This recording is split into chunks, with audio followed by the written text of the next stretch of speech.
Roma, la ciudad eterna. Su nombre es un eco que resuena a través de los milenios. Las piedras de sus pavimentos recuerdan las pisadas de legionarios y emperadores, filósofos y gladiadores. A la sombra del majestuoso Coliseo, entre las silenciosas ruinas del Foro, bajo la mirada omnisciente de la cúpula del Panteón, el aire se impregna no solo de historia, sino de la idea misma de civilización. Millones de personas recorren sus calles cada año, sintiendo la presión casi física del tiempo, tocando un pasado que, aquí, parece estar vivo. Pero ¿cómo empezó todo? ¿De dónde surgió esta ciudad que se convirtió en la gobernante del mundo, cuyas leyes, idioma y cultura sentaron las bases de toda la civilización occidental? Para encontrar la respuesta, debemos adentrarnos no solo en el pasado, sino en una dimensión desconocida donde la historia se entrelaza con el mito, donde los hechos se pierden en la niebla de los relatos épicos. Los propios romanos, incluso en la cúspide de su poder, se plantearon esta pregunta. Sus mentes más brillantes, el historiador Livio, el poeta Virgilio, intentaron escudriñar más allá del velo del tiempo, hasta los orígenes mismos. Pero no eran cronistas imparciales. Eran los arquitectos de una idea nacional. Su tarea no consistía simplemente en registrar hechos, de los cuales casi ninguno sobrevive, sino en crear un mito majestuoso y heroico, digno de un pueblo que gobernaba el mundo. Buscaban demostrar que el auge de Roma no fue un accidente, sino un decreto divino, el cumplimiento de una antigua profecía. Y esta historia que contaron no comienza en las 7 colinas junto al río Tíber. Empieza muy al este, entre el humo y las llamas de la mayor guerra de la antigüedad. Empieza con la caída de Troya. Imaginemos una ciudad en llamas. La otrora orgullosa ciudadela de Príamo, bastión de la civilización, se ha transformado en un infierno. Los griegos, invadiendo las murallas a lomos de un engañoso caballo de madera, siembran la muerte y la destrucción. En medio del caos, los gritos y el entrechocar del acero, vemos la figura de un héroe. Se trata de Eneas, hijo del príncipe Anquises y Venus, la diosa del amor. No es un conquistador, sino un exiliado. Sobre sus hombros recae no solo el anciano padre, a quien rescata de las llamas, ni la mano de su joven hijo Ascanio, a la que estrecha con fuerza. Sobre sus hombros recae el peso del destino, la responsabilidad del futuro de todo un pueblo. Los dioses le ordenaron huir. Para salvar lo que quedaba de los troyanos, sus reliquias sagradas, su sangre, su espíritu, y encontrarles una nueva patria en el oeste, en una tierra lejana y desconocida que los griegos llamaban Hesperia. Así comienza su odisea, un largo y arduo viaje por el Mediterráneo. Durante 7 largos años, él y sus compañeros surcan las olas, impulsados por la ira inexorable de Juno, reina de los dioses, que odia a los troyanos. Luchan contra monstruos, escapan de tormentas y entierran a sus camaradas en costas extranjeras, pero los impulsa la protección divina de Venus, la madre de Eneas, y una gran profecía. Sus descendientes están destinados a fundar un imperio sin igual. Finalmente, exhaustos pero firmes, desembarcan en las orillas del Lacio, en la desembocadura del río Tíber. Esta es la tierra prometida. Aquí reina el sabio rey latino, quien tiene una hija, la bella Lavinia. Una antigua profecía predice que Lavinia se casará no con un hombre local, sino con un extranjero, y su unión dará origen a un pueblo que hará famoso el nombre latino en todo el mundo. La llegada de los troyanos divide a la sociedad local. El rey latino ve a Eneas como el cumplidor de la profecía, pero otros líderes, en particular el valiente Turno, a quien le fue prometida Lavinia, ven a los recién llegados simplemente como invasores. Estalla una guerra brutal. No se trata simplemente de una batalla por tierras o una novia. Este es el primer gran enfrentamiento del que, según el mito, nacerá el carácter romano, fortaleza en la batalla, respeto por el valor del enemigo y una fe inquebrantable en el propio destino. Eneas, un héroe reticente, se ve obligado a empuñar la espada de nuevo para ganar el derecho a la paz y un futuro para su pueblo.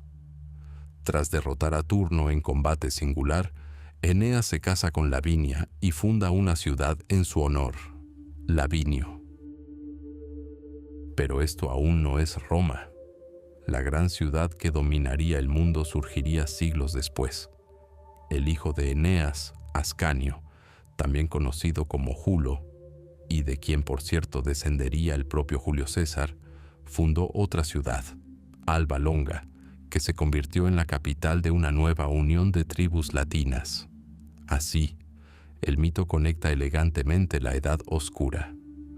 300 años transcurren desde la heroica guerra de Troya hasta la más mundana Edad de Hierro. Una dinastía de reyes, descendientes de Eneas, reina en Alba Longa. Generación tras generación, la sangre de héroes y dioses corre por las venas de sus gobernantes, preparando el terreno para el acontecimiento principal. Es aquí, en la familia real de Alba Longa, donde se desarrollará el siguiente capítulo del drama, entre traición y lucha de poder. Hermanos se volverán contra hermanos, y el legítimo rey, Numitor, será derrocado por su cruel hermano, Amulio. Y la hija de Numitor, Rea Silvia, será nombrada sacerdotisa vestal, condenada al celibato, para que no dé herederos capaces de vengar a su abuelo. Pero la voluntad de los dioses, como el destino, es infalible. El formidable dios de la guerra, Marte, interviene en la historia. Su unión con Rea Silvia dará lugar a gemelos, en cuyas venas se mezclará la sangre de héroes troyanos, reyes latinos e inmortales olímpicos. Dos hermanos cuyos nombres se convertirán en sinónimos de la mismísima Roma, Rómulo y Remo. Así termina el prólogo de una gran historia. Una ciudad nacida de las cenizas de otra. Un pueblo guiado por la divina providencia a través de mares y guerras. Una leyenda creada para explicar y justificar la grandeza. Pero, ¿dónde, en esta hermosa y armoniosa narrativa, termina la poesía y comienza la prosa de la vida? ¿Dónde cede el paso el mito a la arqueología y a los áridos hechos históricos? Para encontrar los orígenes de la ciudad eterna, debemos separarlos y observar la historia de dos hermanos, abandonados a la muerte, pero criados por una loba. Cuando las grandes murallas de Troya, una fortaleza aparentemente eterna, se derrumbaron bajo los golpes de los aqueos y la ciudad misma se convirtió en una gigantesca pira funeraria, pareció que la historia del pueblo troyano había llegado a su sangriento final. Pero del fuego y el caos, del humo mezclado con el olor a quemado y muerte, emergió una figura destinada no a lamentar el pasado, sino a forjar el futuro. Su nombre era Eneas, hijo del rey terrenal Anquises y de la diosa del amor, Venus. Era más que un simple guerrero. Era el portador de la chispa, la última esperanza de su pueblo. ¿Qué impulsa a un hombre cuando su mundo se ha convertido en cenizas? No la desesperación, sino el deber. Un deber sagrado, que los romanos llamarían pietas, lealtad a los dioses, la patria y la familia. En aquella terrible noche, cuando los griegos invadieron las calles de Troya, la divina madre de Eneas se le apareció. Le mostró el camino a la salvación, pero no era una huida, sino una misión. Debía rescatar de la ciudad en llamas no solo a su familia, sino también a las estatuas sagradas de los penates, los dioses guardianes del hogar, y, por ende, a todo el pueblo troyano. Debía preservar el alma de Troya para trasplantarla a una nueva tierra. Y así él, Eneas, se abre paso entre las ruinas. Sobre sus imponentes hombros lleva a su anciano padre, Anquises, quien sostiene reliquias sagradas en sus manos. Lleva de la mano a su joven hijo, Ascanio Julo, el futuro de su linaje. Su fiel esposa, Creusa, corre a su lado.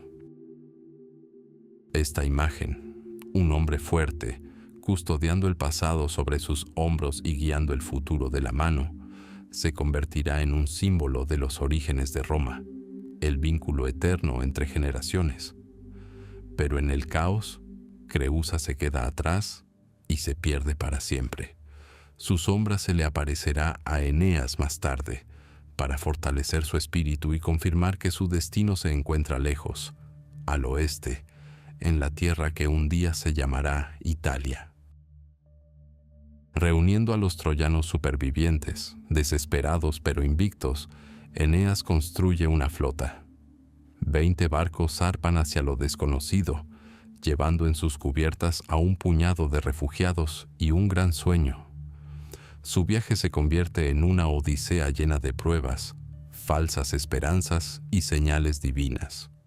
Intentan fundar una ciudad en Tracia, pero presagios ominosos los obligan a huir. Desembarcan en Creta, creyendo que es su antigua patria, pero una plaga diezma sus filas. Los dioses lo dejan claro, están buscando en el lugar equivocado.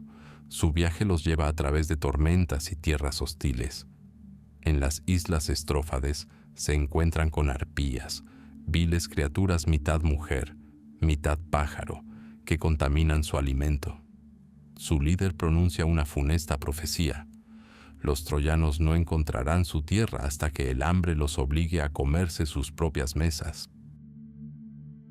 Esta maldición los perseguirá, sembrando el terror, hasta que un día se convierte en un presagio inesperado y afortunado. Los años pasan. Los viajes desgastan a los hombres y las naves se deterioran. En Sicilia, Eneas sufre un golpe terrible. Su padre, Anquises, su sabio consejero y partidario, muere. Ahora Eneas queda como único líder, con toda la responsabilidad del destino del pueblo recayendo sobre sus hombros. Y es en este momento de desesperación que la diosa Juno, eterna enemiga de los troyanos, desata la más feroz tormenta sobre su flota. Dispersa las naves por el mar, arrastrando lo que queda a las costas de África, a la tierra gobernada por la poderosa reina Dido. Aquí, en la próspera Cartago, se desarrolla el capítulo más trágico del viaje. Dido, quien huyó de Tiro y fundó una nueva ciudad, encuentra en Eneas un alma gemela. Ella recibe a los troyanos con hospitalidad real. A instancias de Venus, que desea proteger a su hijo, y de Cupido, que atraviesa el corazón de la reina con su flecha, una pasión desbordante se enciende entre Eneas y Dido. Por un tiempo, Eneas olvida su misión. Encuentra paz, amor y un hogar en los brazos de la bella reina. La ayuda a construir Cartago y parece que su largo viaje finalmente ha terminado. Pero los dioses del Olimpo no duermen. El destino de Roma no puede sacrificarse al amor de un solo hombre. Júpiter mismo despacha a Mercurio con una orden severa. Eneas debe zarpar. La elección entre la felicidad personal y el destino divino desgarra el alma del héroe. Ama a Dido, pero su deber, su piedad, es lo primero. Prepara en secreto las naves para la partida. Al enterarse de la traición, Dido se sumió en la ira y luego en la desesperación. Sus súplicas dieron paso a maldiciones. De pie sobre las murallas de su ciudad, observando cómo las velas troyanas se alejaban en el mar, pronunció un terrible juramento de enemistad eterna entre su pueblo y los descendientes de Eneas. Así, el mito explicaría el origen de las guerras púnicas. el enfrentamiento mortal entre Roma y Cartago que estallaría siglos después. Después, Dido ascendió a la pira funeraria y se clavó la espada que Eneas le dio. El humo de su pira proyectaba una sombra negra en el horizonte, atormentando las naves de los fugitivos. Conmocionado y devastado, Eneas regresa a Sicilia y, desde allí, siguiendo el consejo de la profetisa Sibila, emprende el viaje más inimaginable: descender al inframundo de los muertos. Esta es la culminación de su viaje, el momento de la verdad. En el reino del Hades, ve sombras del pasado, incluida la de la desafortunada Dido, quien le da la espalda. Pero lo más importante es que se encuentra con el espíritu de su padre, Anquises. Y aquí, en el mundo de las sombras, Anquises le revela a Eneas todo el panorama del futuro. Le muestra las almas de grandes héroes que aún no han nacido. Eneas ve a Rómulo, el fundador de la ciudad que llevará su nombre. Ve a César, el conquistador del mundo. Ve a Augusto, quien traerá al imperio una edad de oro. Por primera vez, Eneas comprende la verdadera magnitud de su misión. No busca simplemente un nuevo hogar para un puñado de exiliados. Es el progenitor del mayor imperio que el mundo haya visto jamás. Su sufrimiento, sus pérdidas, todo esto es el precio de la futura gloria de Roma. Inspirado por esta visión, Eneas regresa al mundo de los vivos. Ya no le caben dudas ni vacilaciones. Su flota finalmente llega a la desembocadura del río Tíber y fondea frente a las costas del Lacio, la tierra prometida. Los viajeros exhaustos extienden tortas sin levadura sobre la hierba y las cubren con frutos del bosque. Tras comer las frutas, el hambre los obliga a comerse las tortas. Y entonces, el joven Ascanio exclama: «Incluso nos hemos comido nuestras mesas». La maldición de las arpías se ha cumplido, convirtiéndose en un buen augurio. Han vuelto a casa. 7 años de travesía marítima habían terminado. La ruta troyana condujo a Eneas al corazón de Italia. Pero este era solo el final del viaje, no el final del camino. Les aguardaba una nueva guerra, una nueva alianza y un nuevo amor, destinados a sentar las bases de la futura Roma. La historia de Roma no comienza en piedra, sino en sangre, con la sangre de un hermano devoto y el temor a un usurpador. En la antigua ciudad de Alba Longa, cuna del pueblo latino, reinaba el sabio rey Numitor. Pero su trono fue usurpado por su hermano menor, el cruel y ávido de poder Amulio. Para asegurar su poder para siempre, Amulio exterminó a los hijos varones de Numitor y condenó al celibato a su única hija, la bella Rea Silvia, convirtiéndola en virgen vestal, sacerdotisa de la diosa Vesta. De esta manera, esperaba acabar con el linaje real y sepultar cualquier esperanza de venganza. Pero la voluntad de los dioses no puede ser atada por las cadenas de las leyes humanas. En el bosque sagrado, donde Rea Silvia fue a buscar agua para el ritual, una visión divina descendió sobre ella. Según una versión, era el dios de la guerra, Marte, en persona, cautivado por su belleza, apareciendo en el resplandor de la armadura y las llamas. Según otra, lo vio en un sueño, poderoso e irresistible. En cualquier caso, la Virgen Vestal rompió su voto no por voluntad propia, sino por voluntad de la providencia. Y después del tiempo señalado, dentro de los muros del templo, bajo pena de muerte, dio a luz a 2 hijos gemelos, 2 niños, por cuyas venas corría la sangre de reyes y dioses. La ira de Amulio no tuvo límites. Su mismo nacimiento fue un desafío a su autoridad, un reproche viviente y una terrible profecía. No se atrevió a ejecutar a la Vestal de inmediato, temiendo la ira de los dioses, así que la encarceló. Ordenó que los niños fueran ahogados en el Tíber. 2 esclavos, tras recibir una orden cruel, llevaron al río una cesta de mimbre con recién nacidos. Sentían lástima, pero desobedecer al rey significaba una muerte segura. Ese año el Tíber se había desbordado, furioso por las lluvias torrenciales. Los torrentes, furiosos, inundaron las tierras bajas, imposibilitando el acceso al cauce principal. Dudando, los esclavos abandonaron la cesta en las aguas estancadas al pie del monte Palatino, en un tranquilo charco formado por la inundación. Decidieron que las aguas harían el trabajo sucio al bajar y se llevaron la cesta a la impetuosa corriente. Se dieron la vuelta y se alejaron, sin darse cuenta de que se habían convertido en instrumentos no de la crueldad real, sino de un plan divino. Las aguas que estaban destinadas a ser su tumba se convirtieron en su salvación. Retrocedieron lentamente y la cesta con los gemelos aterrizó suavemente en la tierra húmeda, junto a las raíces de una higuera silvestre, más tarde conocida como la higuera ruminal.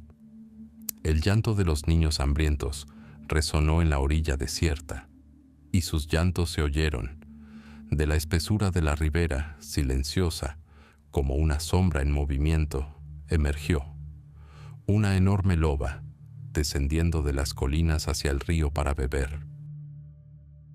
Sus ojos brillaban con un brillo ámbar, y cada movimiento estaba lleno de una fuerza salvaje y primigenia. Cualquier otra criatura viviente habría huido, pero los bebés solo podían llorar, y entonces ocurrió un milagro, inexplicable y grandioso, el corazón de la leyenda romana.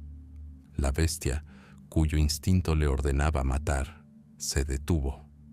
El instinto maternal, despertado ya sea por la intervención divina de Marte o por un grito lastimero, demostró ser más fuerte que el hambre y la naturaleza salvaje. La loba se acercó a la cesta, olfateó a los bebés y, en lugar de despedazarlos, se echó junto a ellos y les ofreció sus pechos, llenos de leche. Los lamió suavemente, calentándolos con su calor, protegiéndolos de los peligros de la costa salvaje. Un pájaro carpintero, consagrado a Marte, se unió a esta improbable alianza, trayendo bayas a los niños y picoteándolas en sus labios, alimentándolos. Así, alimentados con la leche de una bestia salvaje y alimento celestial, los hijos del dios de la guerra sobrevivieron. Esta increíble escena, una loba amamantando a 2 bebés humanos, fue presenciada accidentalmente por un pastor real llamado Faustulo. No pudo creer lo que veían sus ojos durante un largo rato, paralizado por el asombro. Comprendiendo que se trataba de una señal divina, esperó a que la loba se fuera de casa y recogió con cuidado a los niños. Los llevó a su modesta cabaña en las laderas del Palatino y los confió a su esposa, Aca Larentia, para que los criara. Ella los llamó Rómulo y Remo. Pasaron los años. Los gemelos crecieron entre pastores sin saber de su ascendencia real, pero su sangre contaba una historia. Eran diferentes a los demás niños, más altos, más fuertes, más audaces. Sus cuerpos se forjaron corriendo por las colinas y luchando, sus espíritus impregnados de la cruda sabiduría de la naturaleza. No pastoreaban rebaños, los protegían, convirtiéndose en líderes de la juventud local. Nadie podía igualar su fuerza y coraje. Lucharon contra animales salvajes y atacaron a bandidos que robaban a los pastores, tomando su botín y dividiéndolo equitativamente entre sus camaradas. Su fama creció, y con ella el número de sus enemigos. Aún no sabían que su infancia, transcurrida a la sombra del monte Palatino, fue solo un preludio. Que sus juegos de guerra con bandidos eran solo un ensayo para batallas mayores. Ignoraban que la leche de loba que los había nutrido había llenado sus almas no solo de fuerza, sino también de una sed insaciable de poder y grandeza. El destino, postergado durante años, ya llamaba a la puerta de su humilde choza, preparándose para llamar a los hijos de Marte y a los nietos de Numitor a cumplir su destino: fundar una ciudad a la que pertenecería el mundo entero. Los años pasados en la cabaña de un pastor endurecieron a los gemelos, infundiéndoles la fuerza de la naturaleza. Rómulo y Remo, descendientes del dios de la guerra y una virgen vestal, se despojaron de sus pieles de oveja y reclamaron su derecho de nacimiento. El rey Amulio fue derrocado y su abuelo Numitor fue restaurado al trono de Alba Longa. La justicia había triunfado, pero la sangre de Marte que corría por sus venas no tuvo descanso. Se negó a someterse, ansiaba gobernar. Su sueño compartido, fundar su propia ciudad, se convirtió en el campo de batalla de su primera y última batalla. El lugar estaba predeterminado por el destino mismo: las orillas del Tíber, donde las aguas del río llevaron su cesta al pie de una higuera. Pero, ¿en cuál de las 7 colinas debía colocarse la primera piedra? Esta pregunta se convirtió en la primera desavenencia entre los hermanos, cuyos corazones hasta entonces habían latido al unísono. Remo, impetuoso y audaz, eligió el Aventino, una colina conveniente con una amplia vista.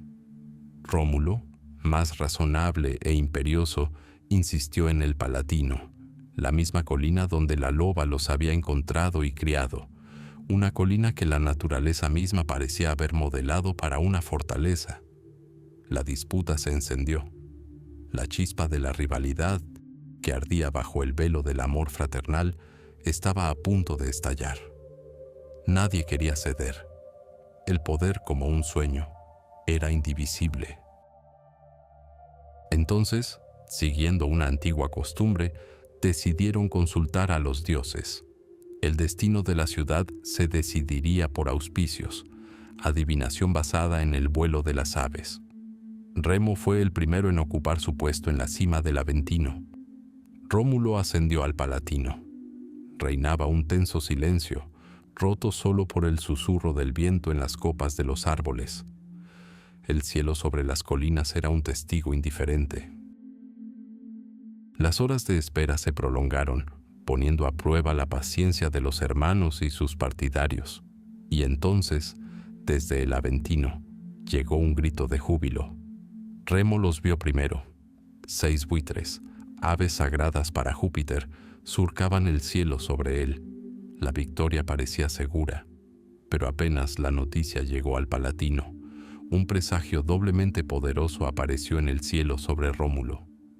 12 buitres, una bandada entera, volaban en círculos lenta y majestuosamente sobre su colina.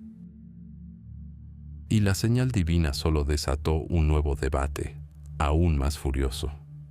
¿Qué era más importante, la primacía o el número? Los partidarios de Remo clamaron que los dioses le habían dado la señal primero. Los seguidores de Rómulo replicaron que el doble de aves indicaba un favor incomparablemente mayor de los cielos. La verdad quedó ahogada por el estruendo de voces airadas. La intervención divina no reconcilió a los hermanos, sino que solo profundizó la distancia entre ellos. Sin esperar el consentimiento, Rómulo, confiado en su rectitud y en el mandato divino, inició el ritual sagrado. Tomó un arado, tirado por una vaca blanca y un toro blanco, y comenzó a arar un profundo surco alrededor del monte Palatino. No se trataba de una zanja cualquiera, era un pomerium, una frontera sagrada que separaba la futura ciudad, un cosmos ordenado, del mundo exterior, salvaje y caótico. Cada puñado de tierra, levantado por una reja de bronce y arrojado hacia adentro, simbolizaba la futura muralla. Este ritual transformaba una parcela de tierra común en un espacio sagrado e inviolable. Cruzar esta línea con armas o malos pensamientos era el mayor sacrilegio. Remo, consumido por la ira y la envidia, observaba las acciones de su hermano. Su sueño se desmoronaba ante sus ojos. Todo por lo que habían luchado juntos ahora pertenecía solo a Rómulo. En un arrebato de amarga burla, se acercó al foso poco profundo, el inicio simbólico de las grandes murallas. ¿Y esto protegerá tu ciudad?, preguntó con desdén, y de un salto ligero saltó la línea sagrada. En ese momento el tiempo se detuvo. Este salto fue más que una simple travesura infantil.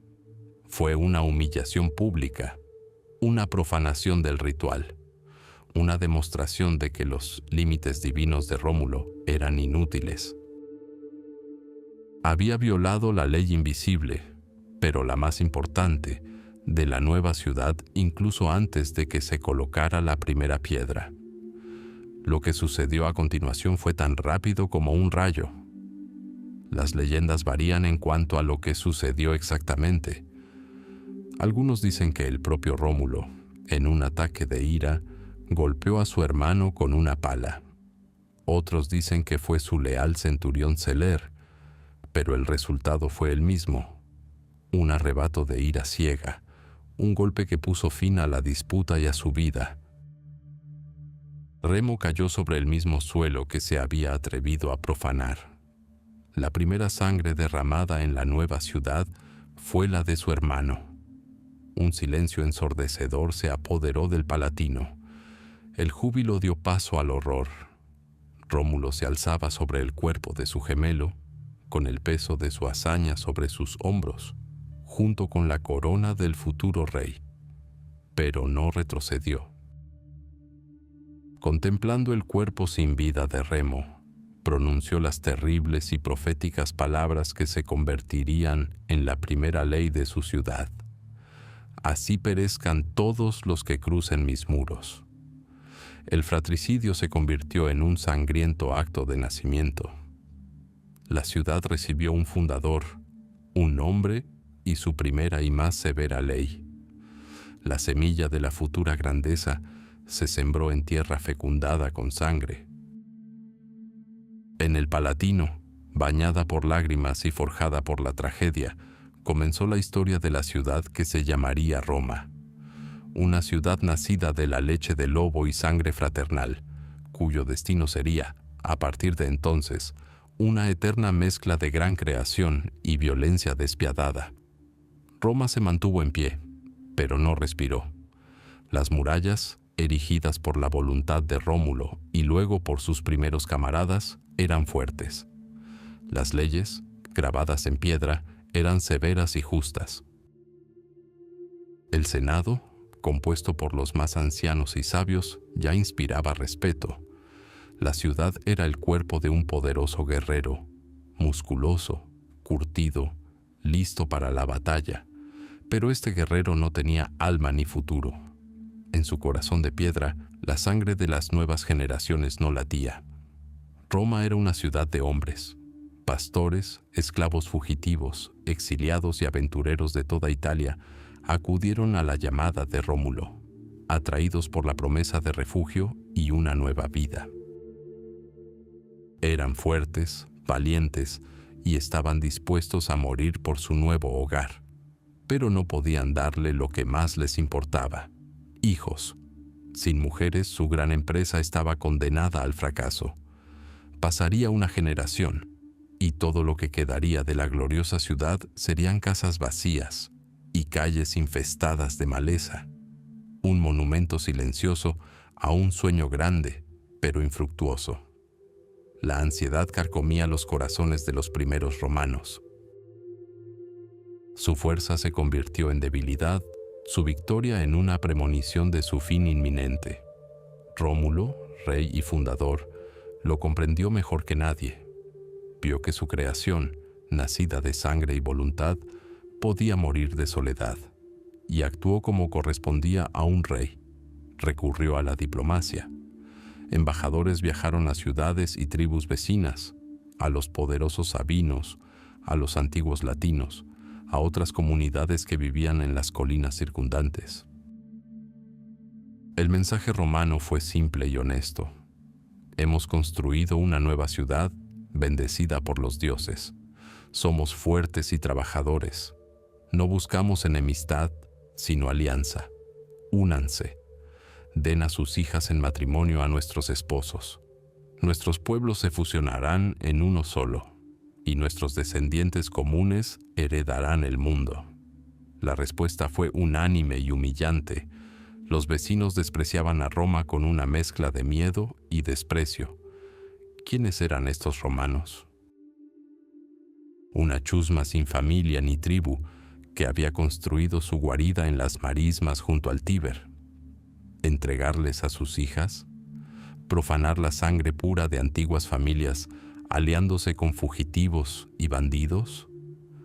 Los embajadores romanos fueron recibidos con burlas en todas partes. ¿Para qué necesitan a nuestras hijas?, se burlaron los ancianos sabinos. Abran también un refugio para criminales. Allí encontrarán esposas dignas.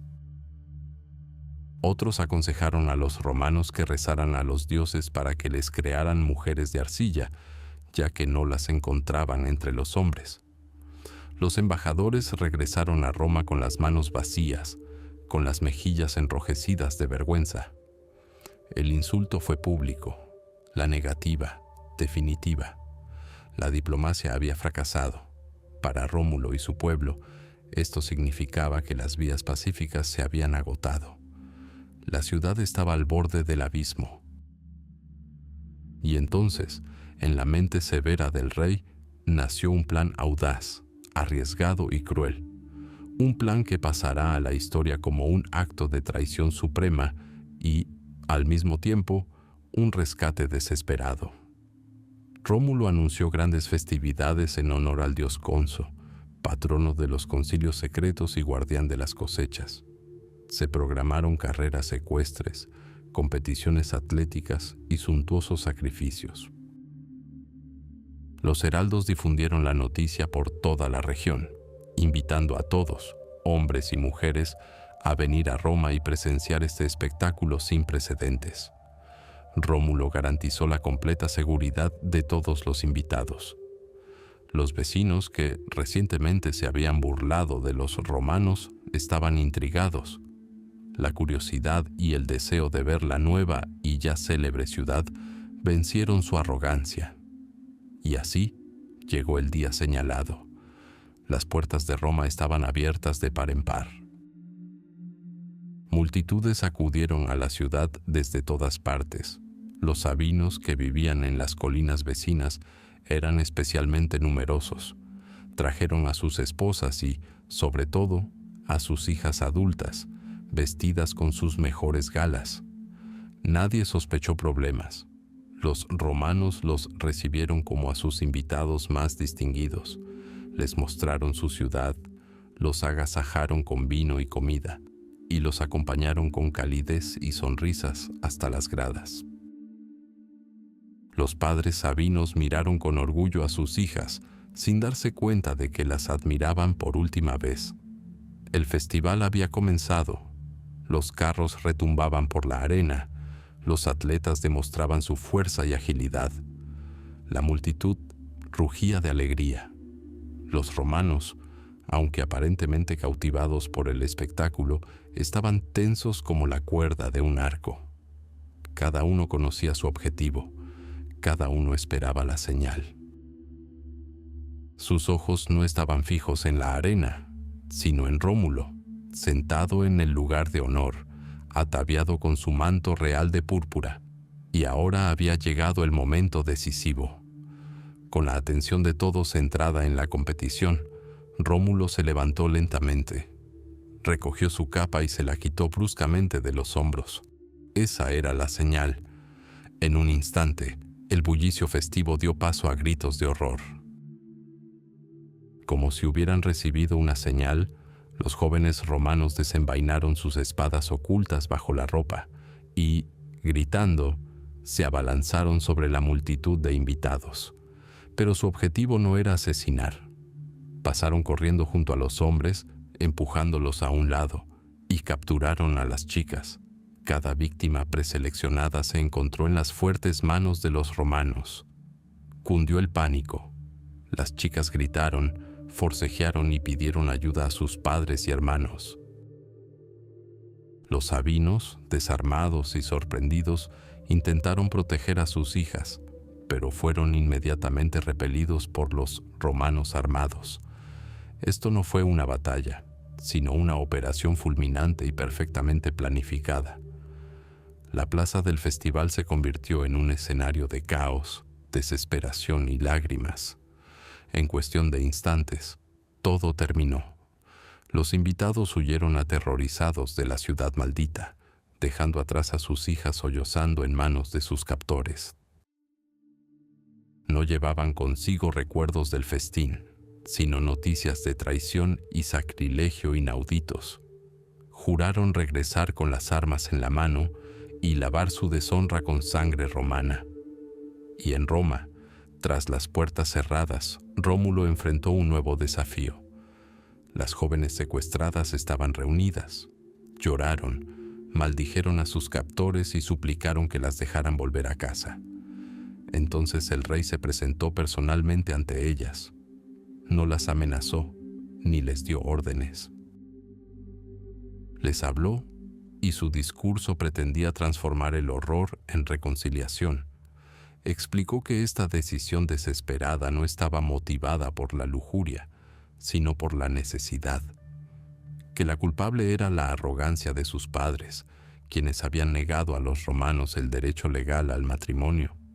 Les prometió que no se convertirían en esclavas ni concubinas, sino que entrarían en los hogares romanos como esposas plenas y respetadas, matronas.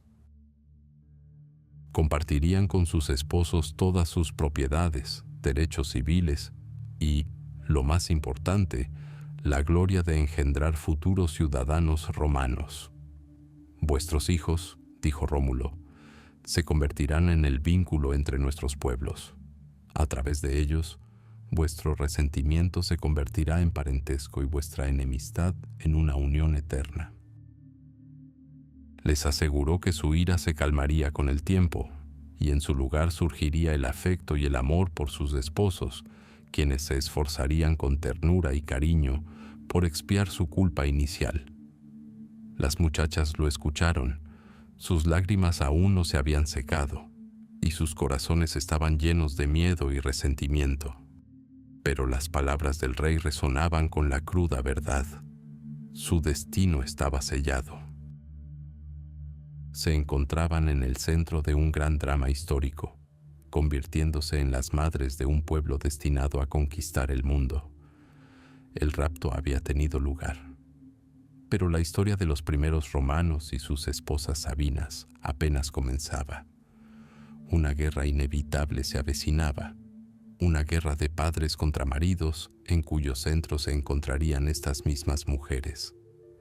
La música aumenta de volumen y luego se vuelve más mesurada y narrativa. El período zarista. 244 años envueltos en las brumas de la leyenda, durante los cuales el orden emergió del caos y de las chozas de barro en las colinas surgió una ciudad destinada a gobernar el mundo. Esta es la era de los 7 reyes, los 7 pilares sobre los que se erigió el edificio del Estado romano. Cada uno de ellos, ya fueran figuras históricas o arquetipos míticos, dejó una huella imborrable en el alma de Roma, moldeando su carácter, guerrero y piadoso, pragmático y cruel. El primer rey, Rómulo, dotó a Roma de su cuerpo, sus murallas, su ejército y sus ciudadanos. Fue una fuerza, un impulso furioso que creó una ciudad de la nada. Pero su reinado, que comenzó con un fratricidio y estuvo empapado en la sangre de las Sabinas, terminó tan misteriosa y terriblemente como había comenzado. Cuando desapareció en una tormenta, Roma quedó huérfana, fuerte pero salvaje, sin conocer leyes ni dioses, salvo Marte. La ciudad guerrera necesitaba a alguien que le enseñara no solo a luchar, sino también a rezar. Y así llegó. El segundo rey, Numa Pompilio, era todo lo contrario de Rómulo. Sabino de nacimiento, era sabio y filósofo, un hombre de paz, no de guerra. Cuenta la leyenda que no buscaba el poder, y los romanos tuvieron que persuadirlo para que aceptara la corona. Con su llegada, el fragor de las armas en las calles dio paso al silencio de los templos. Numa le dio a Roma su alma. Estableció colegios sacerdotales, pontífices, flamens, vestales y guardianes del fuego sagrado. Reformó el calendario, dividiendo el año en 12 meses y estableciendo días favorables y desfavorables a los dioses para realizar negocios. El mayor símbolo de su reinado fue el templo de Jano. Sus puertas se abrían en tiempos de guerra y se cerraban en tiempos de paz. Durante los 43 años de reinado de Numa, no se abrieron ni una sola vez. Enseñó a los romanos la piedad, pietas, un sagrado temor a los dioses y el deber hacia la comunidad. Sentó las bases del derecho romano, transformando una banda de ladrones en una nación. Pero la paz no podía durar eternamente. Tras la muerte de Numa, la situación cambió. El tercer rey, Tulo Hostilio, encarnó el espíritu guerrero de Roma. Creía que la inacción prolongada había debilitado al Estado y buscó un pretexto para la guerra que reavivara el espíritu romano. Este pretexto se encontró en la rivalidad con Alba Longa, la antigua ciudad de donde, según la leyenda, eran originarios Rómulo y Remo. Esta no era una guerra contra extranjeros, sino contra antepasados. Para evitar un gran derramamiento de sangre, un duelo legendario decidió el resultado de la guerra. 3 hermanos gemelos del bando romano, los Horacios, se enfrentaron en un combate mortal con 3 hermanos gemelos de Alba, los Curiacios. En la brutal batalla, 2 Horacios murieron, pero el romano superviviente usó su astucia, derrotando a los enemigos uno a uno y aniquilándolos. Roma salió victoriosa. Alba Longa fue arrasada y su población se reasentó en Roma, duplicando su poder. Tulio Hostilio expandió los límites de la ciudad, pero, al entregarse a la guerra, olvidó la piedad de Numa. Cuenta la leyenda que, por este desprecio hacia los dioses, Júpiter lo fulminó con un rayo, y el rey pereció en su propio palacio. Le sucedió el 4º rey, Anco Marcio, nieto de Numa Pompilio. Intentó combinar la sabiduría de su abuelo con el valor de su predecesor. Restauró ritos religiosos olvidados, pero al mismo tiempo libró una guerra victoriosa contra sus vecinos latinos, expandiendo aún más el territorio de Roma. Anco Marcio fue un gran constructor. Fue él quien construyó el primer puente de madera sobre pilotes sobre el Tíber, el Pons Sublicius. Fundó la primera colonia y puerto romano, Ostia, en la desembocadura del Tíber, abriendo a Roma el acceso al mar y al comercio de la sal.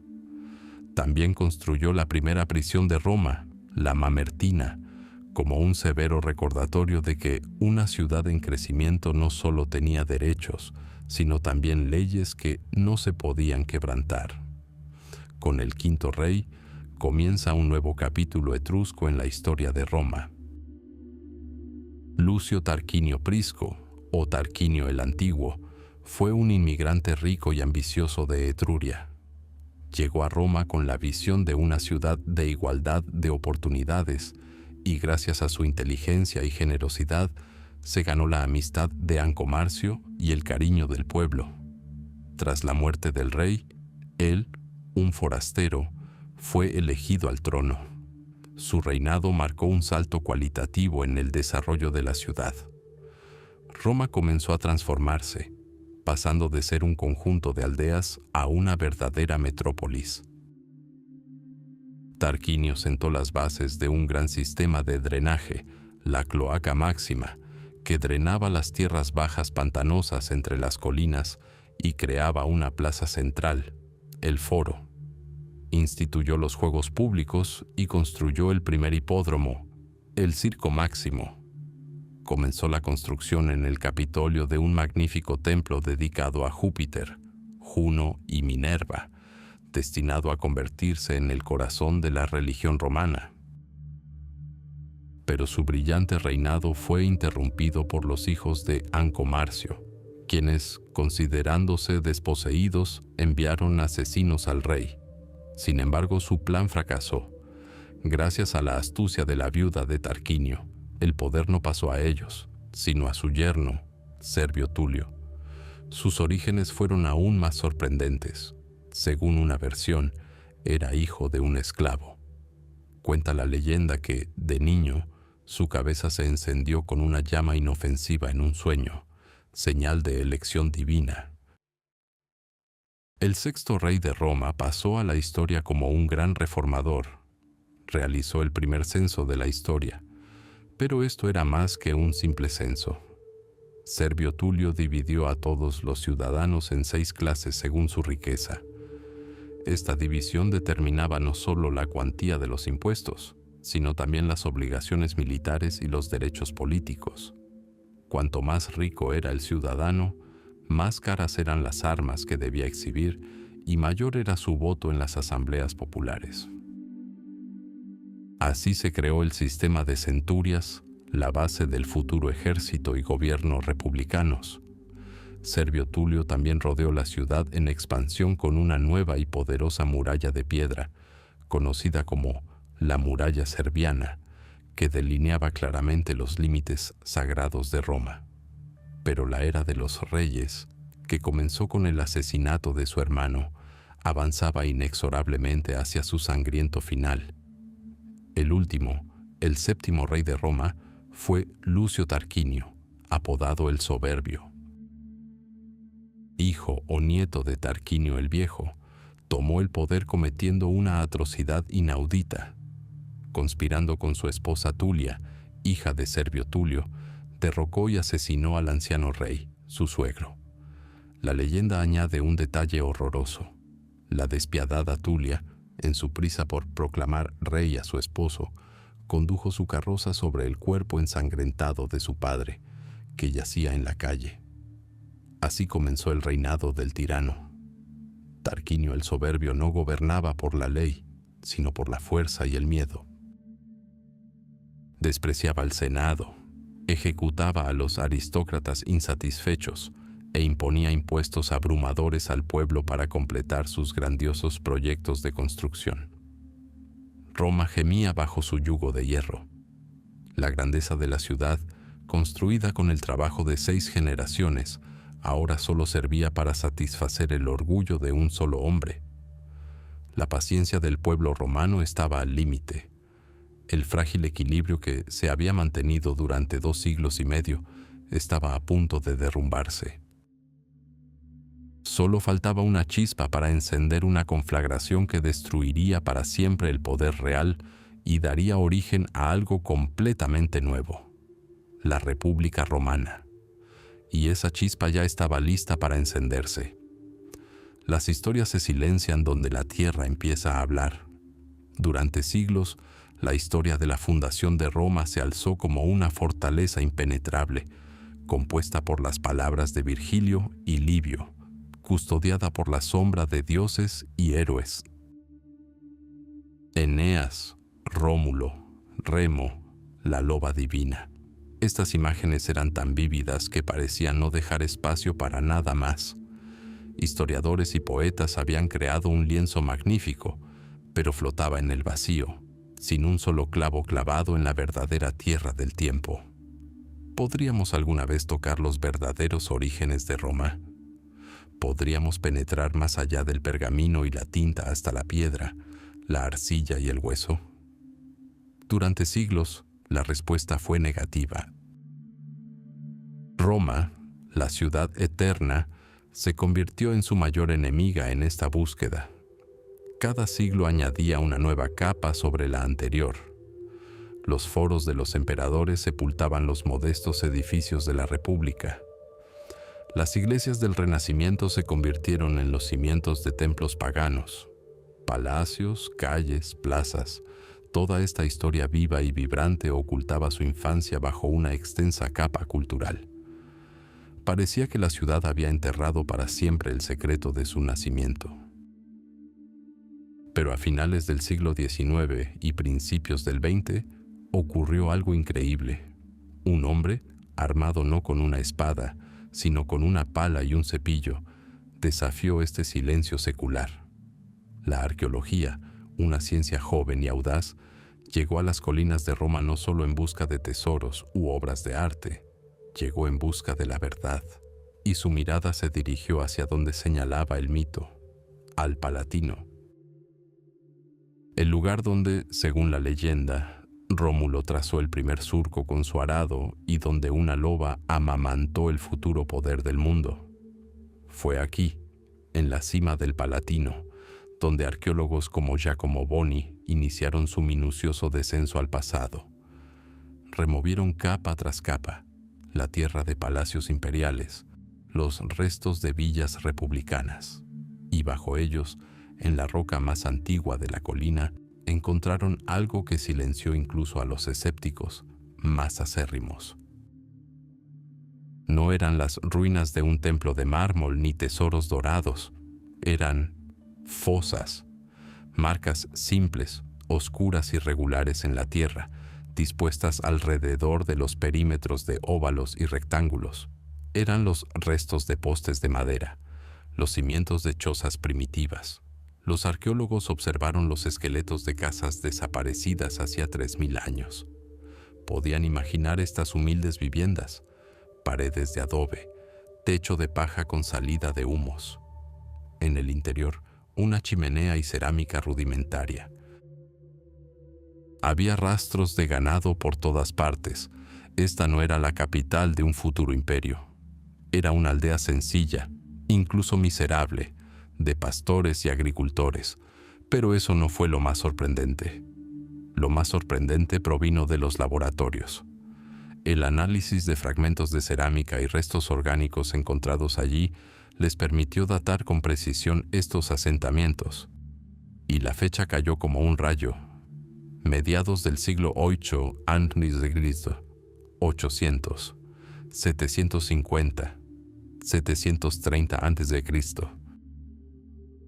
La legendaria fecha de la fundación de Roma, 753 a.C., considerada durante siglos una hermosa ficción, encontró de repente una confirmación material. Mito y realidad convergieron en un único punto temporal con asombrosa precisión. La arqueología no había encontrado ni a Rómulo ni a Remo, pero sí había encontrado su mundo. Había demostrado que fue en ese momento, en esa misma colina, donde comenzó la vida que luego se convertiría en Roma. La leyenda del rey fundador ya no era solo un cuento de hadas. Se había convertido en el reflejo poético de un proceso histórico real. La unificación de varias aldeas de la ladera en un único asentamiento fortificado. Pero el Palatino fue solo el comienzo. La mirada de los arqueólogos descendió aún más al valle donde más tarde se asentaría el corazón de la ciudad, el Foro Romano. El mito sostenía que este era un lugar pantanoso e inhabitable. Las excavaciones también lo confirmaron. Las capas más antiguas del foro revelan un suelo con claros indicios de condiciones pantanosas, y sus primeros habitantes fueron los muertos. Los arqueólogos descubrieron aquí un antiguo cementerio, una necrópolis que data del mismo período que las cabañas del Palatino. Los vivos se asentaron en las colinas, a salvo de las inundaciones, y enterraron a sus muertos en el valle. La imagen de la Roma primitiva se hizo cada vez más clara y detallada. Y entre estos descubrimientos se encontraba otro, envuelto en misterio y asombro. En pleno centro del foro se encontró la llamada Piedra Negra, Lapis Niger. Los antiguos romanos consideraban este lugar maldito y sagrado, posiblemente la tumba del propio Rómulo o de uno de los primeros reyes. Cuando los arqueólogos limpiaron las losas, descubrieron un altar y una estela de piedra con una de las inscripciones latinas más antiguas que se conocen. Las letras, apenas reconocibles, casi griegas, están talladas verticalmente en la piedra. Solo se conserva parte del texto, pero los científicos lograron descifrar una palabra clave y sorprendente: resei. Esta es una forma arcaica de la palabra rex, rey. Aquí está. Prueba material de que en los primeros tiempos de Roma, en el siglo VI desde Cristo, y posiblemente incluso antes, existía la institución de la realeza. Los mitos de los 7 reyes de Roma, comenzando con Rómulo, ya no eran mera ficción literaria. Bajo los pies de los ciudadanos de la República y los emperadores yacía una piedra que recordaba los tiempos en que Roma no era gobernada por el Senado, ni por el pueblo, sino por un rey. Así, paso a paso, a golpe de pico y pala, la arqueología no destruyó el mito, sino que le dio cuerpo. Nos mostró que tras la majestuosa leyenda de los orígenes divinos se escondía una historia real. Una historia de pastores que descendieron de los montes albanos y fundaron sus asentamientos a orillas del Tíber. Una historia de cómo estas aldeas dispersas en las laderas se unieron gradualmente, construyeron las primeras murallas defensivas, desecaron los pantanos y eligieron a sus propios líderes y reyes. El mito no mentía, decía la verdad, pero la expresaba con su propio lenguaje poético. Condensó un siglo de complejo proceso en un único y brillante acto de creación, realizado por un único héroe fundador. La arqueología, sin embargo, nos permitió interpretar este proceso en su fuente original, la tierra misma. Nos mostró que Roma no surgió en un solo día por voluntad de los dioses, sino que nació del trabajo, la lucha y la lenta pero constante unificación de los pueblos. La leyenda le dio a Roma su alma, la arqueología le dio su cuerpo. Y ahora, en la frontera entre ambos, no vemos una contradicción, sino una maravillosa armonía, una historia contada 2 veces, en el lenguaje de la poesía y en la piedra. Dejemos atrás por un momento el fragor de las batallas divinas, el brillo de las armaduras reales y las profecías de los oráculos. Descendamos de las alturas del mito a la tierra misma, la húmeda y fértil tierra del Lacio tal como era en el siglo VIII a.C. Dejemos de lado la brillante figura de Rómulo, marcando el límite sagrado con su arado, y observemos con más atención lo que las palas de los arqueólogos revelan. La imagen que pintan carece de escala épica, pero está llena de una verdad genuina, cruda y mucho más impresionante. Aquí, en las colinas cerca del meandro del Tíber, aún no hay ciudad. No hay murallas, ni templos, ni foro. En cambio, hay pequeños asentamientos dispersos y aislados. El aire está cargado con el olor a humo de chimeneas, el balido de las ovejas y la tierra húmeda después de la lluvia. Este es un mundo de pastores y agricultores, gente de la tribu latina. No son descendientes de héroes troyanos, ni fueron amamantados por una loba. Sus antepasados vivieron en estas tierras durante siglos, cultivando los campos y pastoreando su ganado. Son los verdaderos fundadores anónimos de Roma. Su hogar no era una villa de mármol, sino una sencilla cabaña, una capanna. Las excavaciones arqueológicas en el Monte Palatino, el mismo lugar donde, según la leyenda, se amamantó a los gemelos divinos, han descubierto los cimientos de este tipo de viviendas. Imagine una estructura redonda u ovalada tejida con ramas flexibles, con la estructura recubierta de una gruesa capa de arcilla mezclada con paja. El techo es cónico, de caña o paja, con una abertura en la parte superior para la salida del humo. En el interior hay una única habitación donde la familia pasaba toda su vida. Un suelo de tierra compacta, con un hogar central que proporciona calor y luz, donde se cocinaban comidas sencillas, gachas de espelta, panes planos y verduras al horno. Camas sencillas bordean las paredes, sin lujos, solo lo estrictamente necesario para sobrevivir. Estas cabañas fueron las primeras células de las que crecería el colosal organismo de Roma. Se agrupaban en las cimas del Palatino, el Esquilino y el Quirinal. Cada colina era esencialmente una aldea independiente con su propio cacique, sus propias costumbres y quizás su propio cementerio a sus pies. Los valles entre las colinas eran pantanosos, insalubres e inhabitables. Servían como límite natural que dividía las comunidades. Durante el día los rebaños descendían a pastar y al anochecer la gente y el ganado regresaban a la protección de las cumbres fortificadas. ¿Quiénes eran estas personas? Los arqueólogos los atribuyen a la llamada cultura villanova, extendida por el centro de Italia en aquella época. Sabían trabajar el hierro, que utilizaban para fabricar armas y herramientas. Creaban cerámica sencilla pero funcional. Incineraban a sus muertos, depositando las cenizas en urnas especiales que a menudo reproducían la forma de sus propias casas. Pequeñas chozas de barro para la vida eterna. Este conmovedor testimonio nos habla de la importancia que tenía para ellos la imagen del hogar y el espacio protegido.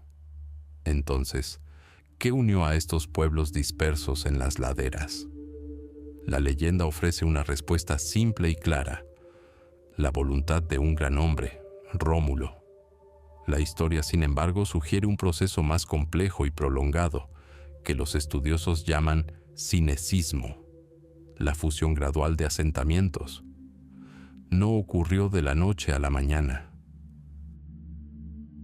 Fue un proceso que se prolongó durante décadas, quizás incluso un siglo. La geografía jugó un papel clave en esto. La ubicación era ideal. 7 colinas formaban una fortaleza natural. El río Tíber no era solo agua, sino una arteria vital, una ruta de transporte hacia el mar y una fuente de agua dulce.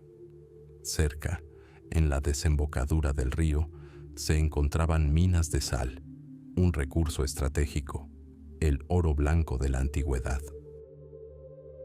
El control de la vía salaria, la ruta de la sal que discurría por allí, ofrecía una enorme ventaja. Además, estas aldeas latinas no existían en el vacío. Al norte, la enigmática y poderosa civilización etrusca, hábiles ingenieros, navegantes y constructores de ciudades, cobraba fuerza. Al sur, en la costa, las colonias griegas ya se habían arraigado, trayendo consigo el alfabeto, nuevos cultos religiosos y formas más sofisticadas de organización política. Situados en la encrucijada de estas influencias, los habitantes de las colinas del Tíber comprendieron que para sobrevivir y prosperar, para evitar ser absorbidos por sus vecinos más poderosos, necesitaban unirse. El primer paso fue drenar el valle entre los montes Palatino y Capitolino. Donde antes había un pantano, surgió un espacio común. Esta zona se convertiría en el corazón de la futura ciudad, el Foro Romano. Aquí, la gente podía reunirse con seguridad para comerciar, intercambiar noticias y celebrar rituales comunes. Gradualmente, los habitantes de las distintas colinas comenzaron a verse no solo como palatinos o quirinalenses, sino como miembros de una comunidad más grande. Empezaron a construir fortificaciones comunes y a crear santuarios compartidos.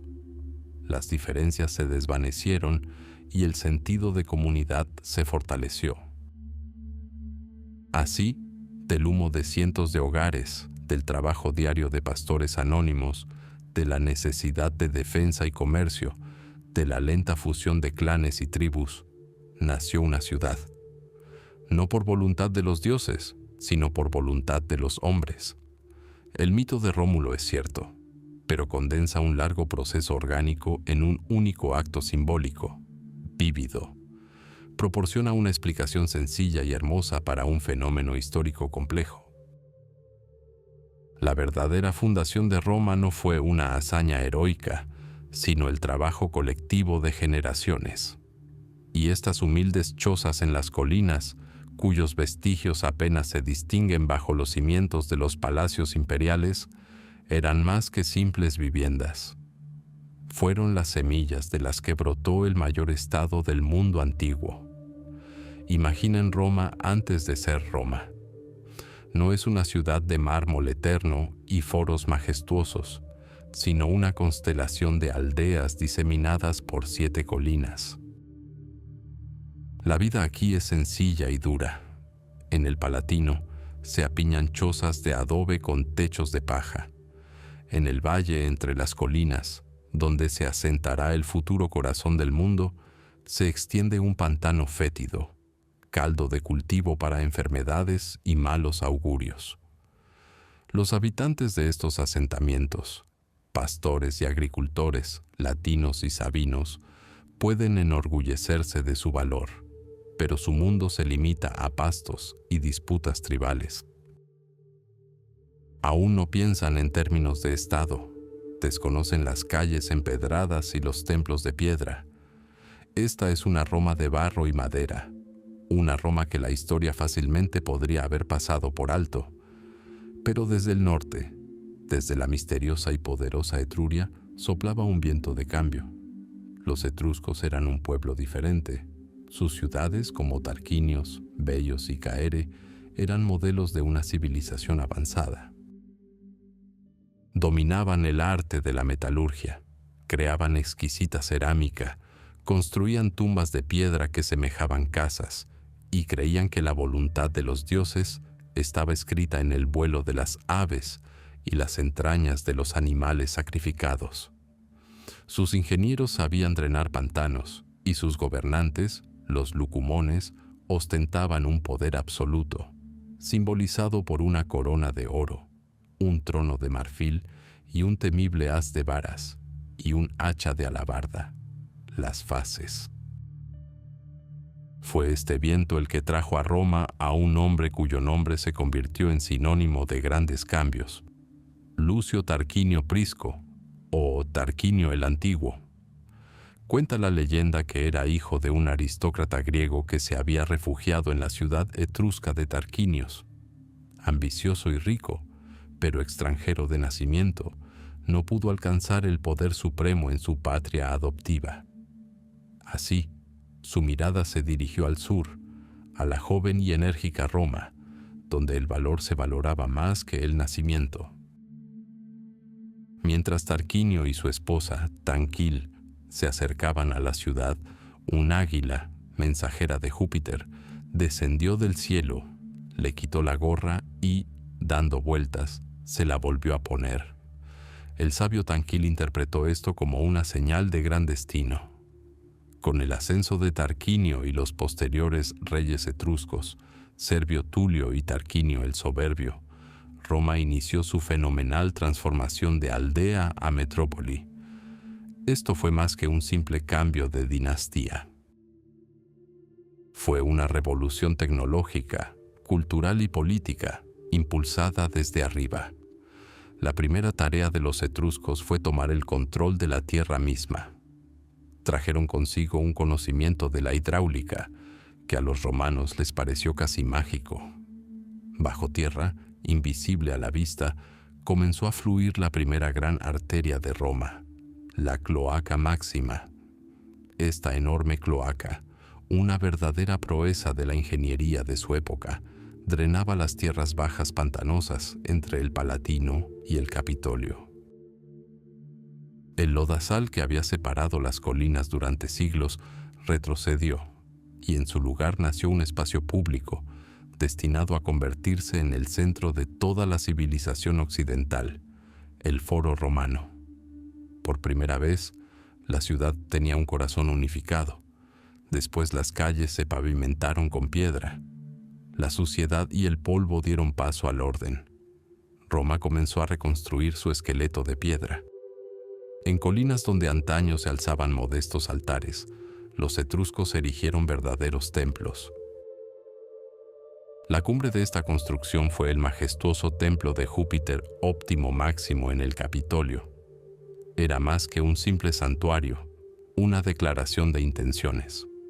Construido en piedra, con decoraciones de terracota y una estatua colosal del dios, era visible a kilómetros de distancia. Proclamaba a todos sus vecinos: Roma no es solo un conjunto de chozas, es una ciudad bajo la protección del más grande de los dioses. La influencia etrusca permeaba la estructura misma del poder. Los romanos adoptaron de sus vecinos del norte todos los adornos del poder real: la silla curul, la toga púrpura y las mismas fases que los lictores usarían ante los más altos magistrados a lo largo de la historia romana. Estas eran más que simples adornos, eran el lenguaje del poder, comprendido en toda Italia. Según la leyenda, el rey Servio Tulio llevó a cabo una reforma que sentó las bases de la futura república. Instituyó un censo de población que evaluaba las propiedades. Todos los ciudadanos se dividieron en clases según su riqueza. A partir de entonces, los derechos y obligaciones, especialmente el servicio militar, dependían no solo de la nobleza familiar, sino también de la contribución de cada persona a la causa común. Se creó un nuevo ejército, organizado al estilo etrusco, más disciplinado y eficaz. Se erigió una nueva y poderosa muralla alrededor de la ciudad en expansión, delimitando sus fronteras y protegiendo a sus habitantes. Incluso la vida cotidiana y la cultura de los romanos cambiaron. Adoptaron el alfabeto de los etruscos, adaptándolo al latín. Fue en estas letras que se escribieron la Eneida y los discursos de Cicerón. Los rituales de adivinación etruscos, auspicios y arúspices, estaban firmemente arraigados en la religión romana. Incluso los brutales combates de gladiadores, según creen muchos historiadores, tienen su origen en los ritos funerarios etruscos. Y en el valle entre el Palatino y el Aventino se construyó el Circo Máximo, una arena para carreras de carros, un pasatiempo favorito de los etruscos y, pronto, de los romanos. Durante un siglo de dominio etrusco, Roma se transformó hasta quedar irreconocible. De una unión amorfa de comunidades pastorales, evolucionó a una ciudad-estado plenamente desarrollada, con un plan claramente definido, una arquitectura monumental, una estructura social compleja y un poderoso ejército. Los etruscos dieron a Roma su forma externa y su estructura interna. Enseñaron a los romanos a pensar en grande, a construir durante siglos, a gobernar sistemáticamente, a librar la guerra de forma organizada. Sin darse cuenta, forjaron las armas que un día se volverían contra ellos. Roma había aprendido a ser una ciudad. Ahora tenía que aprender a ser un imperio. La ironía de la historia fue que los cimientos de la grandeza de la República los sentaron los mismos reyes cuyo derrocamiento la daría origen. Roma se desangraba. Un siglo de guerras civiles, proscripciones y traiciones había quemado el alma de la República. La generación nacida del choque de espadas no conocía la paz. Las legiones que debían defender el Estado se enfrentaron entre sí, y los campos de Italia fueron generosamente fertilizados con sangre romana. La República, tal como la habían conocido generaciones atrás, estaba muerta. Su cadáver yacía en el altar de las ambiciones de Mario y Sila, Pompeyo y César, Antonio y Octavio. Y así, de este caos sangriento, un hombre se alzó. Octavio, heredero de César, proclamó a Augusto, el Sublime. Trajo la paz, pero la paz comprada a costa de la libertad es frágil. El imperio, nacido en medio de una guerra fratricida, necesitaba más que leyes y legiones. Necesitaba una base, necesitaba una historia. Una gran historia unificada e indiscutible que lo explicara y justificara todo. La sangre derramada, la república perdida y el gobierno de un solo hombre.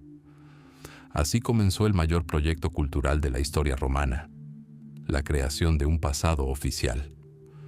No fue tanto un engaño como una brillante labor editorial, una gran restauración de la memoria nacional, donde los hechos inconvenientes quedaron relegados a la sombra y los mitos, en cambio, adquirieron la fuerza de la verdad histórica. Augusto comprendió: para controlar el futuro hay que dominar el pasado. El principal artífice de este pasado fue Tito Livio. Su obra, Historia desde la fundación de la ciudad, es más que una simple crónica. Es un lienzo monumental, una epopeya en prosa. Livio no fue un erudito imparcial en el sentido moderno. Fue un moralista, un patriota que veía el pasado a través del prisma del presente. Veía la grandeza de Roma en sus antiguas virtudes: piedad, fortaleza, modestia y devoción al deber. En lo que los romanos llamaban mos maiorum, la moral de los antepasados. En su relato, el mito de Rómulo y Remo no es un cuento de hadas, sino un prólogo de grandeza. No cuestiona si una loba amamantó a los gemelos. Lo que le importa es que esta leyenda refleja el origen divino y la energía salvaje e indómita de la futura ciudad. La violación de las Sabinas no es un acto de barbarie, sino una necesidad imperiosa que sentó las bases de la familia romana. Cincinato, abandonando su arado para salvar su patria; Horacio Cocles, defendiendo un puente en solitario; Mucio Escévola, quemándose la mano ante el enemigo. Todos ellos se convirtieron no solo en figuras históricas, sino en modelos eternos. Livio creó un panteón de héroes que todo romano debía emular. Su historia era un espejo en el que la Roma augusta debía ver su reflejo ideal y horrorizarse por lo mucho que se había desviado. Era a la vez una celebración y una penitencia. Combinando ingeniosamente leyendas, anales pontificios y relatos antiguos, Livio forjó una narrativa en la que la divina providencia guió a Roma a través de todas las pruebas hasta su culminación, la Edad de Oro de Augusto. Pero si Livio construyó la majestuosa fachada de la historia romana, el poeta Virgilio moldeó su alma. Su Eneida es más que una simple imitación de Homero. Es un mito nacional que vinculaba a Roma no solo con Troya, sino también directamente con los dioses y, sobre todo, con el propio Augusto. El protagonista, Eneas, no es Aquiles, sediento de gloria, ni Odiseo, anhelando su hogar.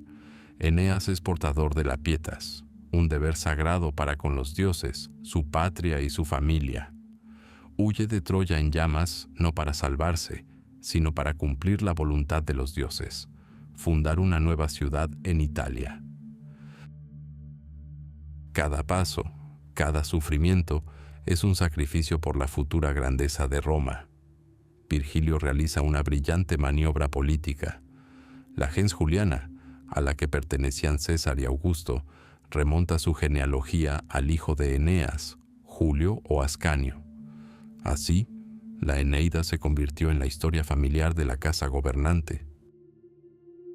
Augusto fue retratado no como un usurpador que se apoderó del poder, sino como el descendiente legítimo de un héroe divino cuyo reinado estaba predeterminado por el destino 1000 años antes de su nacimiento. En el poema, el propio Júpiter proclama el destino eterno de los romanos: Imperium sine fine dedi. Les he concedido un poder ilimitado. Esta era propaganda de primer orden. La historia grabada en la piedra de los templos y la historia registrada en los hexámetros de Virgilio hablaban al unísono. Afirmaban que el caos de las guerras civiles era solo la última y más terrible prueba antes del amanecer de una era de paz y prosperidad universales bajo el gobierno del divino descendiente de Eneas.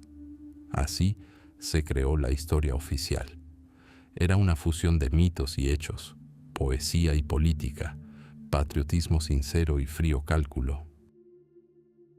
Versiones anteriores y más controvertidas de la historia, registradas por Fabio Pictor o Catón el Viejo, quedaron relegadas a un segundo plano. La nueva versión augusta, pulida por el genio de Tito Livio y Virgilio, se convirtió en canon. No se trataba de un engaño burdo. Nadie quemó las antiguas crónicas, sino que se creó una narrativa nueva, deslumbrantemente vívida, que simplemente eclipsó a todas las demás.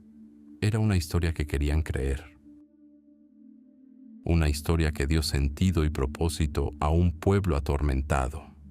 Explicaba por qué Roma merecía gobernar el mundo. Transformó una sangrienta batalla por el poder en el cumplimiento de un plan divino. El mito creado para legitimar el poder se convirtió en la esencia misma de la civilización, definiendo la autoimagen romana durante siglos. El gran engaño se convirtió en la mayor verdad de Roma. Hemos rastreado las sombras del pasado, reconstruido los fragmentos de antiguas leyendas y tocado la fría tierra que lleva las huellas de los primeros pobladores. Hemos escuchado los llantos de niños abandonados, presenciado el audaz vuelo de los buitres y sentido la furia de las disputas fraternales. Pero, ¿cómo se fusionó este mosaico de leyendas, rumores y hallazgos arqueológicos dispares en el majestuoso y monolítico mito que conocemos hoy? ¿Cómo se convirtió la historia de pastores y bandidos en el texto sagrado del mayor imperio de la antigüedad? La respuesta no está en el siglo VII a.C., sino 7 siglos después, en una época en la que Roma, agotada por las guerras civiles, redescubría su identidad. Era la época de Augusto y tuvo sus arquitectos, no de piedra y mármol, sino de palabras y significado. Los nombres de estos arquitectos son Publio Virgilio Marón y Tito Livio. Imaginemos Roma a finales del siglo I a.C. La República ha muerto, su aristocracia exterminada mediante proscripciones y batallas. Octavio Augusto, hijo adoptivo del César asesinado, ha instaurado una paz con mano de hierro, llamada la Pax Romana. Pero la paz comprada con sangre es frágil. El imperio necesita más que legiones y leyes. Necesita una idea, una gran historia que justifique su existencia, legitime el poder del nuevo gobernante e inspire a la ciudadanía. Augusto necesitaba un mito nacional y encontró un poeta capaz de crearlo. Virgilio fue un genio cuya lira podía hacer llorar a las piedras. Por encargo de Augusto, emprendió la obra de su vida, el poema épico, la Eneida. No se trataba de una simple narración de antiguas leyendas. Era una reinvención de ellas, la creación de un texto sagrado para la nueva religión romana, la religión del Estado. Virgilio tomó la historia del héroe troyano Eneas, del que ya hemos hablado, y transformó sus andanzas en una misión divina. El Eneas de Virgilio no es un héroe homérico sediento de gloria. Es el prototipo del romano ideal, severo, piadoso, que antepone el deber, pietas, a la felicidad personal. No solo carga sobre sus hombros a su anciano padre, carga sobre sus hombros el destino del futuro de Roma. La Eneida entrelazó brillantemente pasado, presente y futuro. Vinculó directamente la línea juliana, a la que pertenecía Augusto, con la diosa Venus, madre de Eneas, deificando así el poder del emperador. En la famosa escena del inframundo, el padre de Anquises muestra a Eneas las almas de sus grandes descendientes. Una sucesión de reyes, cónsules y generales, y la culminación de este desfile de héroes es el propio Augusto, nacido de los dioses, destinado a traer una época dorada. Esto no era solo poesía, era una profecía grabada en hexámetros. Virgilio tomó los hilos dispares del mito del origen troyano y los tejió en un tapiz del destino nacional. Otorgó a Roma su derecho divino a gobernar el mundo. Creó el alma poética del imperio. Si Virgilio erigió la fachada divina del mito romano, Livio sentó sus bases morales. Contemporáneo de Virgilio, Livio fue historiador, no poeta. Su obra titánica, Historia desde la fundación de la ciudad, es un panorama colosal, compuesto por 142 libros que abarca toda la historia de Roma, desde la llegada de Eneas hasta su época. Para Livio, como para muchos de sus contemporáneos, el pasado reciente, la era de las guerras civiles, fue una época de decadencia moral.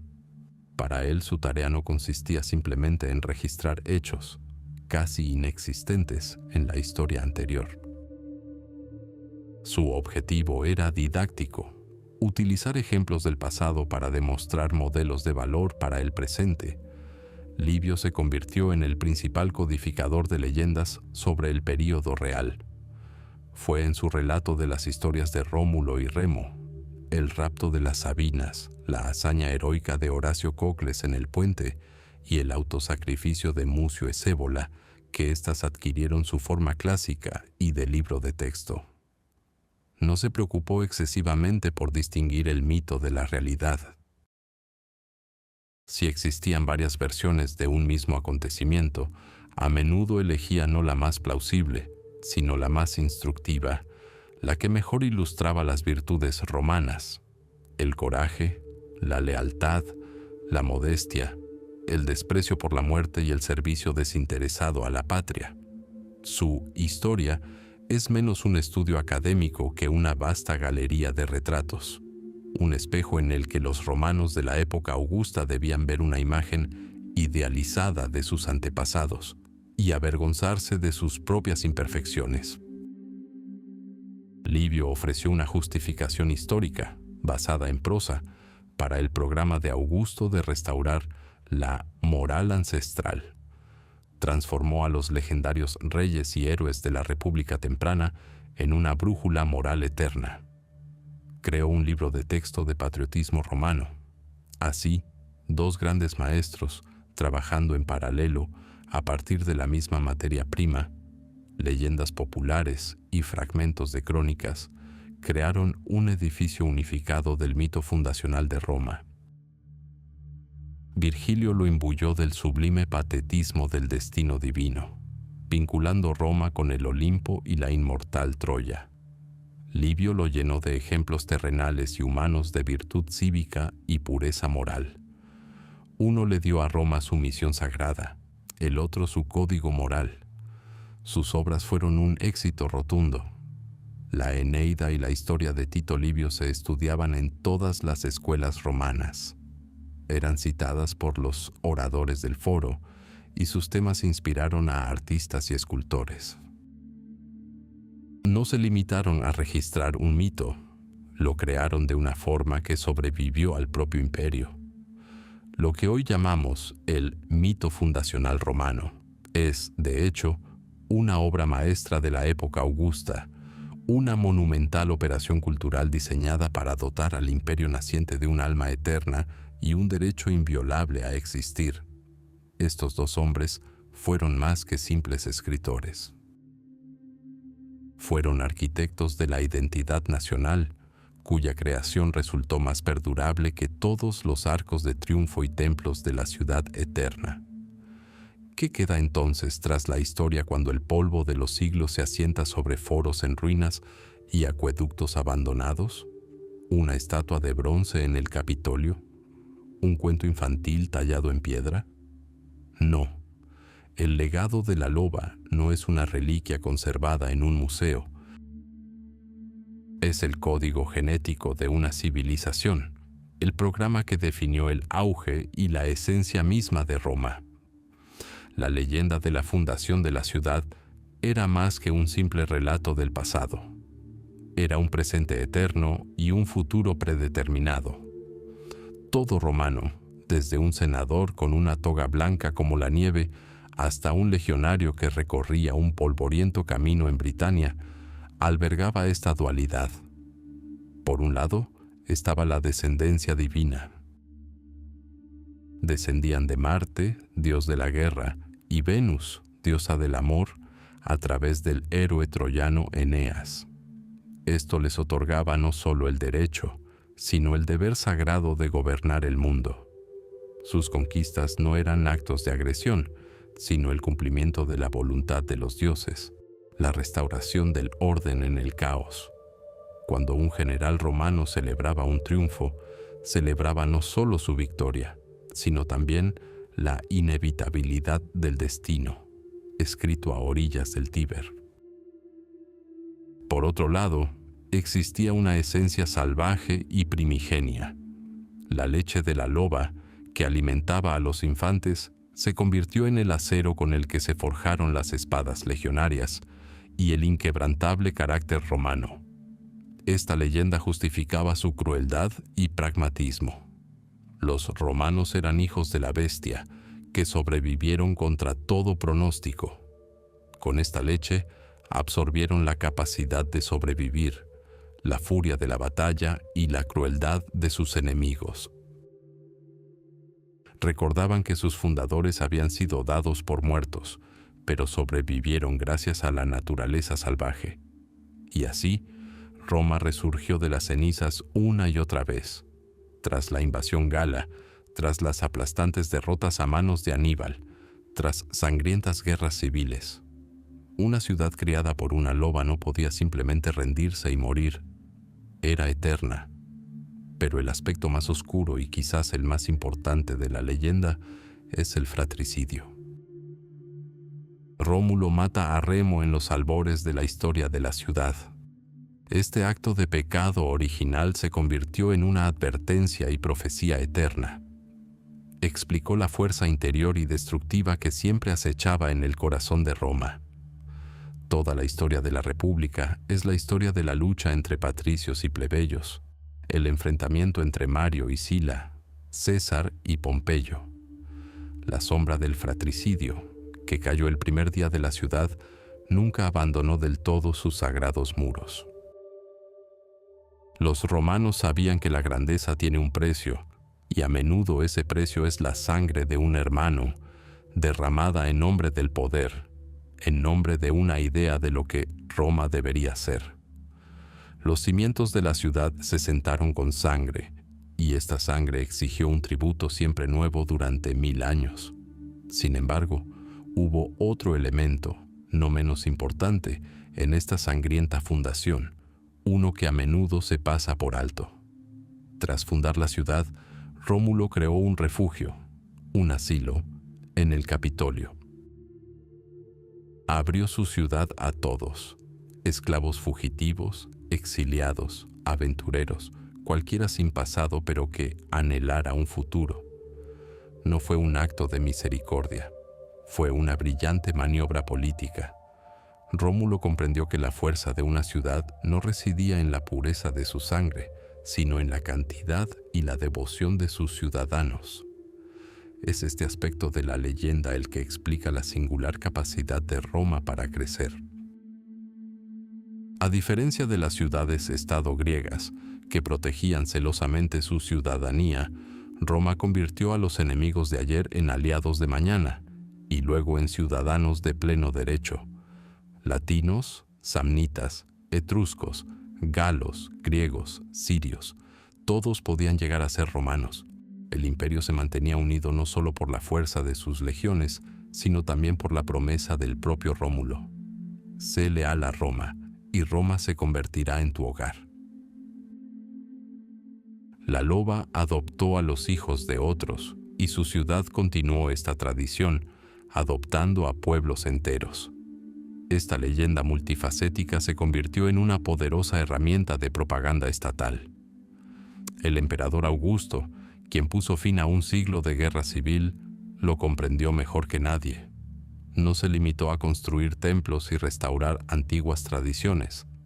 Reconstruyó Roma de nuevo, presentándose como un segundo Rómulo, que no mata a su hermano, sino que trae paz y orden. Encontró una Roma de ladrillo y la dejó de mármol, pero, aún más importante, reinscribió el mito fundacional en los corazones de sus ciudadanos. El poema de Virgilio, la Eneida, se convirtió en una nueva escritura sagrada, vinculando los humildes comienzos a orillas del Tíber con la gran tradición homérica y el plan divino. Así, la leyenda dejó de ser solo una leyenda, se convirtió en realidad. Influyó en las leyes, dirigió legiones a la batalla, justificó conquistas y ofreció consuelo en tiempos de adversidad. La imagen de la loba capitolina se extendió por todo el imperio, apareciendo en monedas de la lejana Judea y en relieves de la agreste Dacia. Se convirtió en el símbolo no solo de una ciudad, sino de todo un orden mundial, la Pax Romana, la paz romana. E incluso tras la caída del imperio, el legado de la loba perduró. La idea de una ciudad eterna, de un destino predeterminado, de una civilización nacida del caos y alimentada por la fuerza salvaje, migró a otras culturas. Constantinopla se convirtió en la segunda Roma, Moscú en la tercera. Los padres fundadores de la República Americana se inspiraron en las virtudes de los republicanos romanos. La loba crió a más que 2 hermanos. Alimentó la idea misma del imperio. La idea de que un puñado de marginados, guiados por la providencia divina y su propia voluntad inquebrantable, pudieran construir un mundo a su imagen. Y mientras estudiamos historia, mientras admiramos las ruinas del Coliseo y los versos de poetas antiguos, en lo profundo de nuestra conciencia colectiva, el eco de esta antigua leyenda sigue resonando. La historia de cómo una bestia salvaje dio a la humanidad su mayor civilización.